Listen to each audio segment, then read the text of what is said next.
Hello everyone, welcome to my channel. तो आज के लेक्चर में हम बचे हुए helminthic diseases and fungal diseases को डिस्कस करेंगे। एक तो हेलमिंथिक डिजीज़ एस्केरियासिस के बारे में मैंने लेक्चर नंबर 4 में बताया था। आज के लेक्चर में हम बचे हुए हेलमिंथिक डिजीज़ को डिस्कस करेंगे, साथ ही फंगल डिजीज़ को डिस्कस करेंगे।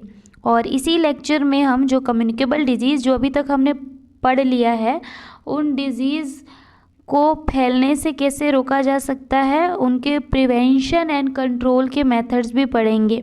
तो चलिए स्टार्ट करते हैं आज का हमारा लेक्चर। तो आज हम लोग सबसे पहले दूसरी हेलमिंथिक डिजीज़ फाइलेरियासिस के बारे में पढ़ेंगे। ये जो फाइलेरियासिस है, इसे एक और नाम दिया जाता है। फाइलेरियासिस को एलिफेंटियासिस भी कहा जाता है। और इस बीमारी का causing agent, causing pathogen filarial worm Wuchereria है। वाउचेरिया की दो स्पीसीज, पहली तो वाउचेरिया बैंक्रॉप्टी और दूसरी वाउचेरिया मेलाई, ये दोनों स्पीसीज ही इस बीमारी को कॉज करती हैं। और ये बीमारी भी एक तरह की वेक्टर बॉर्न डिजीज़ है।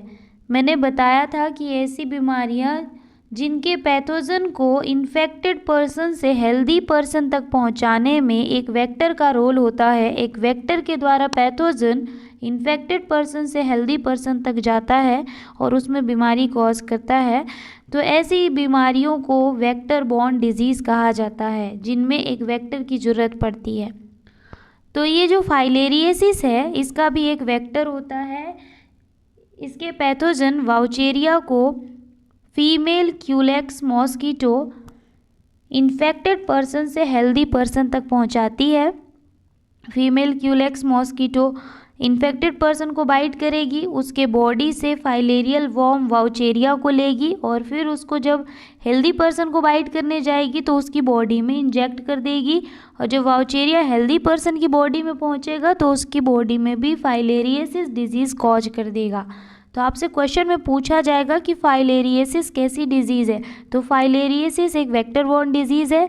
और दूसरी बात ये बताना है कि इस फाइलेरियासिस का वेक्टर क्या है, इसके कॉजिंग एजेंट का वेक्टर क्या है। तो इसके कॉजिंग एजेंट का वेक्टर है फीमेल क्यूलेक्स मॉस्किटो। ये बात बहुत अच्छे से ध्यान रखना है कि फीमेल क्यूलेक्स मॉस्किटो के काटने पर ही ये बीमारी होती है। अब ये जो वाउचेरिया है, इस बीमारी का ये जो पैथोजन है, इसके बारे में एक बात और याद रखना है। ये वाउचेरिया एक तरह का डाइजेनेटिक पैरासाइट है। डाइजेनेटिक पैरासाइट उनको कहा जाता है जिनका 2 होस्ट में लाइफ साइकिल कंप्लीट होता है। तो ये वाउचेरिया भी डाइजेनेटिक है। इसके भी 2 होस्ट होते हैं। पहला होस्ट तो ह्यूमन होता है और दूसरा होस्ट होता है इसका फीमेल क्यूलेक्स मॉस्किटो। इन 2 होस्ट में इसकी लाइफ साइकिल कंप्लीट होती है। तो ये बात भी बहुत अच्छे से याद रखना है। आगे देखते हैं। ह्यूमन में जनरली ये लोअर लिम्ब, पैरों की लिम्फेटिक वेसल्स को अफेक्ट करता है। जब किसी हेल्दी पर्सन की बॉडी में ये वाउचेरिया पैथोजन एंटर करेगा तो उसकी बॉडी में सबसे पहले वो उसके लोअर लिम्ब मतलब पैरों की लिम्फेटिक वेसल्स को अफेक्ट करेगा। ये उनकी लिम्फेटिक वेसल्स में कई सालों तक सरवाइव करेगा और धीरे धीरे वहाँ पे इन्फ्लामेशन कॉज करेगा। इस वजह से फाइलेरियासिस या एलिफेंटियासिस बीमारी के बारे में ये कहा जाता है कि ये एक तरह का स्लोली डेवलपिंग क्रोनिक इन्फ्लामेशन है ऑफ द ऑर्गन, ऐसे ऑर्गन का जहाँ पे जैसे कि हमारे lymphatic vessels of lower lymph, जहाँ पे ये जो पैथोजन है वो ज़्यादा टाइम तक सर्वाइव करता है। और ये पैथोजन लोअर लिम्फ के लिम्फेटिक वेसल्स में ज़्यादा टाइम तक सर्वाइव करता है, काफ़ी सालों तक, और धीरे धीरे वहाँ पे इन्फ्लामेशन कॉज करता है। और बाद में इन्फ्लामेशन इतना ज़्यादा हो जाता है कि व्यक्ति के जो पैर हैं वो हाथी के पैर के जैसे दिखाई देते हैं, इतने मोटे मोटे हो जाते हैं उसके पैर। इस तरह का इन्फ्लामेशन हो जाता है पैरों में। इस वजह से इस बीमारी को एलिफेंटियासिस भी कहा जाता है। साथ ही इस बीमारी में जो पर्सन के जेनाइटल ऑर्गन हैं वो भी अफेक्ट होते हैं। यहाँ पे मैंने वो लाइन लिखा भी है, the disease is also called एलिफेंटिएसिस। और एलिफेंटिएसिस इसलिए कहते हैं क्योंकि पैर में इतना ज़्यादा इन्फ्लामेशन हो जाता है, लोअर लिम्ब में इस तरह का इन्फ्लामेशन हो जाता है कि पैर जो है वो बहुत मोटे हो जाते हैं और हाथी के पैरों जैसे दिखाई देते हैं, एलिफेंट के पैरों की तरह। इस वजह से इस बीमारी को एलिफेंटिएसिस भी कहा जाता है। साथ ही इस डिज़ीज़ में जेनाइटल ऑर्गन भी अफेक्ट होते हैं और जेनाइटल ऑर्गन इस तरह के अफेक्ट होते हैं कि वो परमानेंटली ख़राब हो जाते हैं। और अगर जेनाइटल ऑर्गन हमेशा के लिए ख़राब हो गए तो उसे ही कहा जाता है ग्रॉस डिफॉर्मिटीज़। तो इस बीमारी की वजह से ग्रॉस डिफॉर्मिटीज़ हो जाती है पेशेंट में। मेन में अगर एलिफेंटिएसिस हो जाए तो उसके जेनाइटल ऑर्गन में उसका जो स्क्रोटम है, स्क्रोटम का साइज़ बढ़ जाता है, उसमें भी इन्फ्लामेशन हो जाती है। अब अगर हमें फाइलेरियसिस से खुद को प्रिवेंट करना है, हम चाहते हैं कि हमें ये बीमारी ना हो, तो filariasis is prevented by preventing mosquito bite. अगर आपने खुद को मॉस्किटो बाइट से बचा लिया तो आप फाइलेरियसिस से खुद को प्रिवेंट कर सकते हैं।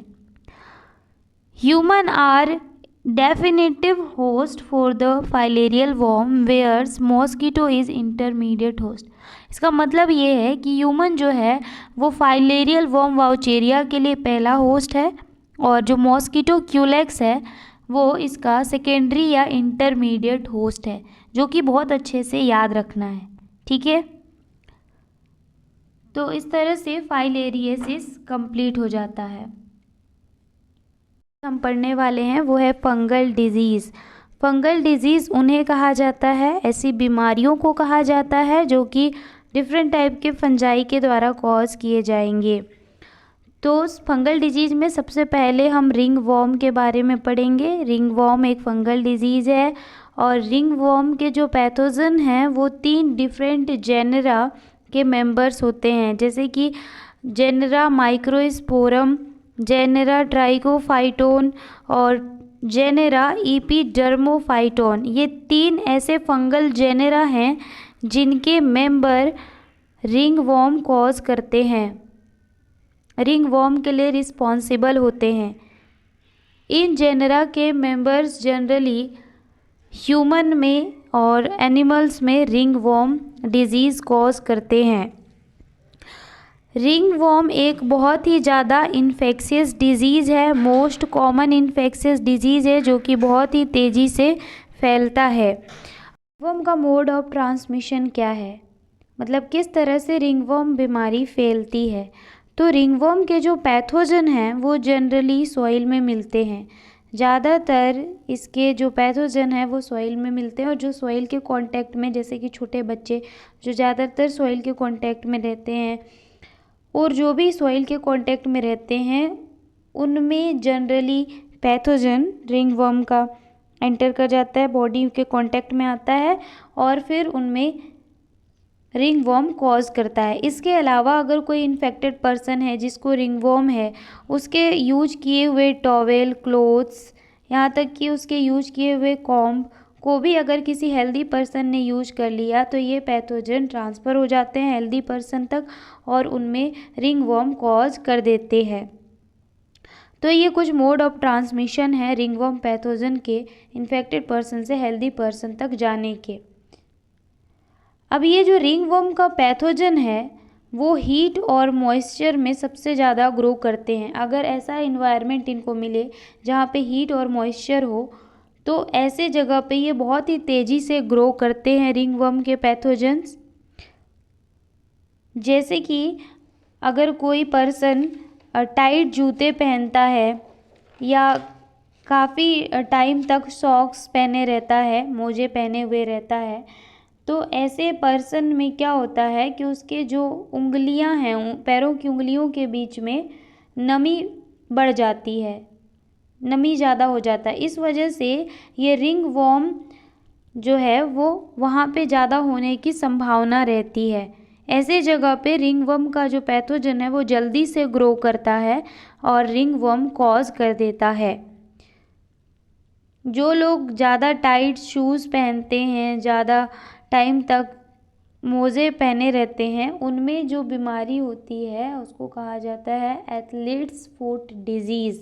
ये भी एक तरह का रिंगवर्म डिजीज़ ही है, ठीक है, क्योंकि उंगलियों के बीच में नमी ज़्यादा आ जाती है, इस वजह से वहाँ पे रिंगवर्म का पैथोजन बहुत ही तेज़ी से ग्रो करता है और इन्फेक्शन कॉज कर देता है।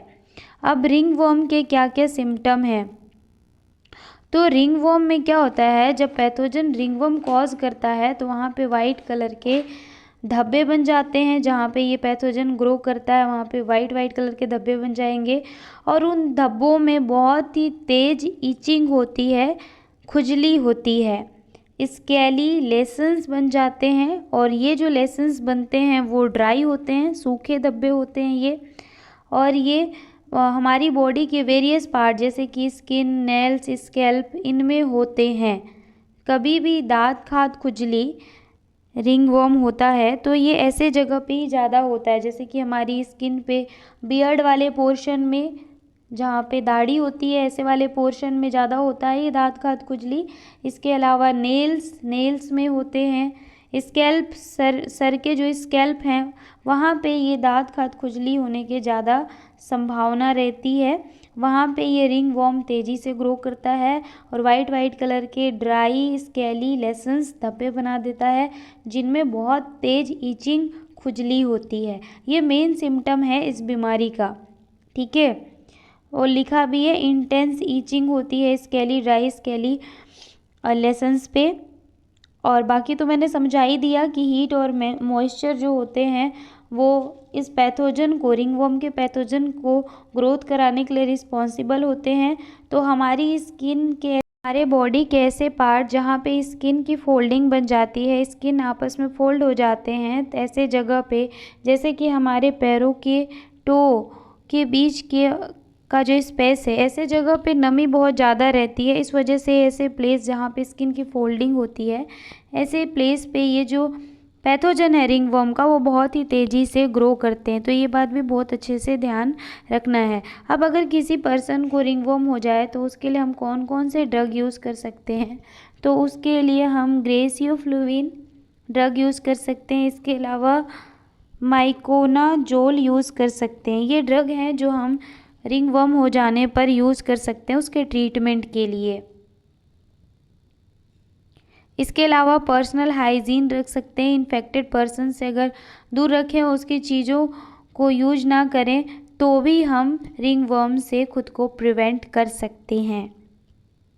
इनकम्युनिकेबल डिजीज़ से प्रिवेंशन चाहते हैं, इन फैलने वाली बीमारियों से बचना चाहते हैं, इन बीमारियों को फैलने से कंट्रोल करना चाहते हैं, तो उसके लिए कुछ मेथड होते हैं जो हमें अपनाना चाहिए। जैसे maintenance of personal and public hygiene is very important for prevention and control of any infectious disease. जो भी इन्फेक्शियस डिजीज़ हैं उनसे प्रिवेंशन के लिए, उनको कंट्रोल करने के लिए, फैलने से हमें पर्सनल एंड पब्लिक हाइजीन का ध्यान देना चाहिए। पर्सनल हाइजीन क्या होता है? पर्सनल हाइजीन में include keeping the body clear, अपने बॉडी को साफ़ सुथरा रखना चाहिए, डेली नहाना चाहिए, डेली ब्रश करना चाहिए, अपने आप को स्वच्छ रखना चाहिए। अपने आसपास जहाँ पे हम रहते हैं, जो घर पे रहते हैं, हम अपने घर को साफ़ सुथरा रखना चाहिए। ये सब पर्सनल हाइजीन के तरीके हैं। इसके अलावा पर्सनल हाइजीन में consumption of clean drinking water, food and vegetables भी आते हैं। कंजम्पशन हमें क्लीन वाटर का करना चाहिए, क्लीन वाटर पीना चाहिए, साथ ही क्लीन फूड खाना चाहिए, वेजिटेबल्स को अच्छे से साफ़ करके खाना चाहिए। ये सारे पर्सनल हाइजीन के मेथड हैं। पब्लिक हाइजीन का क्या मतलब है? पब्लिक हाइजीन का मतलब है proper disposal of waste and excreta, जो भी हमारे घर के वेस्ट हैं, इसके अलावा जो एक्सक्रीटा है उसका प्रॉपर डिस्पोजल होना चाहिए। Infectious agents are transmitted through food and water, such as typhoid, amoebiasis, ascariasis. Typhoid, ascariasis, amoebiasis के बारे में मैं ऑलरेडी बताई हूँ। ये ऐसे डिजीज़ हैं जो कि कंटामिनेटेड फूड एंड वाटर से फैलते हैं। तो पब्लिक हाइजीन में ये बात भी आती है कि जो अच्छे अच्छे रेस्टोरेंट होते हैं, जो होटल होते हैं, जो ढाबे होते हैं, जहाँ पे खाना मिलता है, वहाँ पे जो कुक होते हैं उनको भी थोड़ा हाइजीन रखना चाहिए। खाना साफ़ सुथरा बनाना चाहिए, सही तरीके से वेजिटेबल्स को साफ़ करके खाना बनाना चाहिए। ये लोग हाइजीन का ध्यान नहीं रखते हैं और लगातार ऐसी टाइफाइड, एमीबियासिस ऐसी डिजीज़ को फैलाते रहते हैं। ये भी पब्लिक हाइजीन से ही सही हो सकता है, तो पब्लिक हाइजीन में इस बात का भी ध्यान रखना चाहिए। इसके बाद तीसरा ये तरीका हम अपना सकते हैं कि जो एयरबोर्न डिजीज़ है, ऐसी डिजीज़ जो कि एयर के थ्रू ट्रांसमिट होती हैं, जिनके पैथोजन एयर में घुले रहते हैं, जैसे कि निमोनिया, कॉमन कोल्ड। तो ऐसी बीमारियों से बचने के लिए जो पर्सन है वो मास्क का यूज कर सकते हैं, और जो इन्फेक्टेड पर्सन हैं जिनको ये बीमारियां हैं उनसे उनके कांटेक्ट से बच सकते हैं, उनसे क्लोज कांटेक्ट ना रखें, उनके यूज किए हुए इन्फेक्टेड चीज़ों को यूज ना करें। तो इन बीमारियों से प्रिवेंशन किया जा सकता है। तो ये कुछ मेथड थे कंट्रोल एंड प्रिवेंशन के इन्फेक्शियस डिजीज़ से, जो मैंने आप लोगों से शेयर किया। आई होप आप लोगों को आज का वीडियो लेक्चर अच्छा लगा होगा। So thank you so much for watching my video.